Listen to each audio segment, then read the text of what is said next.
bu ne gönder akayını. Tam kele. İşini koca.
Gördüğünüz gibi bu ailemiz bizde kayıtlı bir ailemizdir.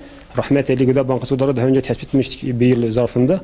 Bu ailemizin eşi 2 yıldır vefat etmiş. 3 tane çocuğu da var. En büyük çocuğu 5 yaşında. Diğeri de 3 ve 2 yaşında olmak üzere 3 tane çocuğu var. Ve bu ailemiz babasına sığındı eşi vefat ettikten sonra. Babasına sığındıktan sonra babasının tabii 14 kişilik bir ailediler. Babası da Kıbrıs gazisidir. Tabii aldığı ücret de 600-700 milyon olduğu için kızına bakmak durumda değildir. Ve şu anda kızına şu evi kira tutmuş. Kirasını da inşallah hayırseverlerden bekliyor. Tabii kira edecek bir durumlar da yoktur. Rahmetli Gıda Bankası olarak da evi gördük, baktık yeni tutan bir kiralık evi. Hiçbir şey yoktu gördüğünüz gibi. Halısından tut minderine kadar 4 yorgan getirdik. 2 döşek, yasıyla ve gıdasıyla getirdik. İnşallah bundan sonra da tabii birinci elden teslim ettik. Kendi gözlerimizle gördükten sonra tespit ettik. Hakikaten mağdur ve durumda işler acısı bir durumdadır. Ailesi de bakmıyor ve karşı tarafta kayınpederi de bakmıyor. Bu aile şu an ortada kalmıştı. Ve inşallah hayırsever kardeşlerimiz bunu duyduktan sonra bu ailemiz hiç olmazsa bu kira bedelini ödesin ki bu aile dışarıda kalmasın. Ve şu anda ev sahibi 2 aydır burayı kira tutmuş. Tabii çıplak bir ev gördüğünüz gibi.